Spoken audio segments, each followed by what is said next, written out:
নমস্কাৰ বন্ধু বান্ধৱীসকল, আজি গাড়ীৰ ভিতৰৰ পৰাই ভিডিঅ'টো ষ্টাৰ্ট কৰিছোঁ। ৰুমতে থাকি আমনি লগাৰ বাবে ভাবিলোঁ অলপ ওলাই যাওঁ। ক'ত যাম নাজানো, কিন্তু মাথো দৃশ্যবোৰ উপভোগ কৰি গৈ আছোঁ। ভাবিলোঁ আপোনালোককো দেখুৱাওঁ। চাওকচোন কি ধুনীয়া দৃশ্য, প্ৰকৃতিৰ এক অপূৰ্ব সৃষ্টি। চালে চাই থাকিবলৈ মন যায়, চাই চাই আমনি নালাগে। দেখিছেনে বাৰু মানুহৰ ঘৰৰ আগত ষ্টাৰ লাগি থকা? বৰদিন পাইছেহি যে, সেয়ে লগাই থৈছে। মুকলি আকাশখনৰ তলত সেউজীয়া পাহাৰবোৰ আৰু তাৰ গাতে লাগি থকা ঘৰবোৰ দেখি কিবা এটা ভাল লাগি গৈছে মনটো। আমি ওলোৱা টাইমটো বৰ বেয়া হ'ল। যাওঁতে যাওঁতে বেলি ডুবিবৰে হ'ল। ৰাতিৰ আন্ধাৰত ইয়াৰ সৌন্দৰ্যবোৰ ভালকে ধৰিব নোৱাৰি। আৰু ক্ৰমান্বয়ে ঠাণ্ডাও নামি আহিছে বহুত।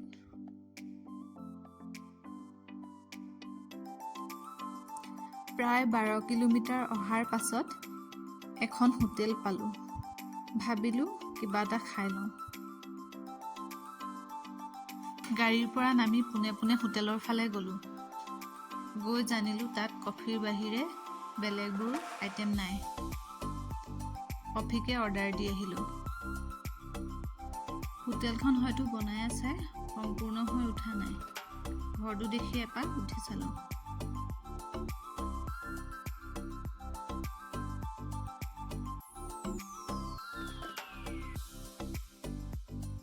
এইবাৰ আকৌ ভিউ পইণ্ট এটা দেখি পালোঁ। এতিয়া ভিউ পইণ্টটোলৈ আগবাঢ়ি গৈ আছোঁ। ইয়াৰে পৰা ঠাইখিনি চাই বৰ ভাল লাগিছে।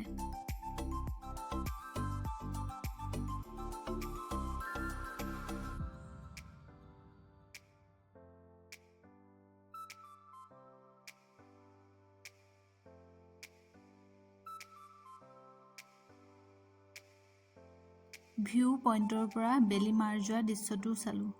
বৰ ভাল লাগিলে চাই। সেয়া অৰ্ডাৰ দিয়া কফি কেইকাপো লৈ আনিছে। ইয়াতে বহি লৈ খাই লওঁ, সোনকালে উভতিও যাব লাগে। ঠাণ্ডাও বহুত পৰিছে, লগতে ৰিব ৰিবকৈ বতাহ ছাতিও মাৰি আছে। হাড় কঁপোৱা ঠাণ্ডাত ইয়াত বেছি সময় বহিও থাকিব নোৱাৰি। এতিয়া খাই লৈ সোনকালে যাব লাগে। ভাবিলোঁ ভিডিঅ' এটা কৰি ৰাখোঁ। এয়া চাওকচোন ভাল লগা সময়বোৰ কেনেদৰে ধৰি ৰাখিছোঁ।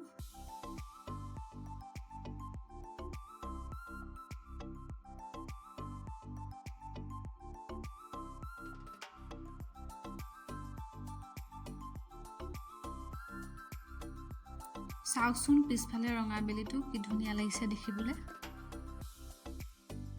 আমি কফি খোৱা হোটেলখন দেখুৱাই নাছিলোঁ নহয়, এইখনেই সেই হোটেলখন। এতিয়া ইয়াৰে পৰা উভতি যাবলৈ ল'লোঁ। ঘূৰি আহোঁতে আন্ধাৰেই হ'ল, ভিডিঅ' কৰিবলৈহে নহ'ল।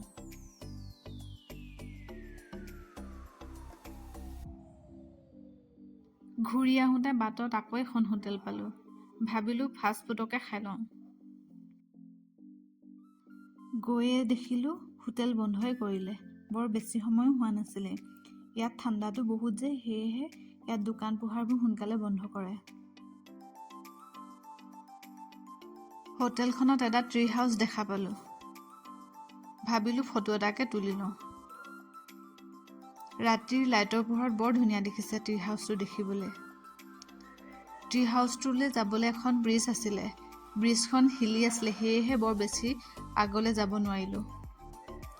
পৰিম বুলি ভয় লাগিলে। চাওকচোন কি ধুনীয়া লাগিছে দেখিবলৈ। ইমানলৈ ভিডিঅ'টো চোৱাৰ বাবে ধন্যবাদ। পিছলৈ আকৌ ভিডিঅ' লৈ আহিম।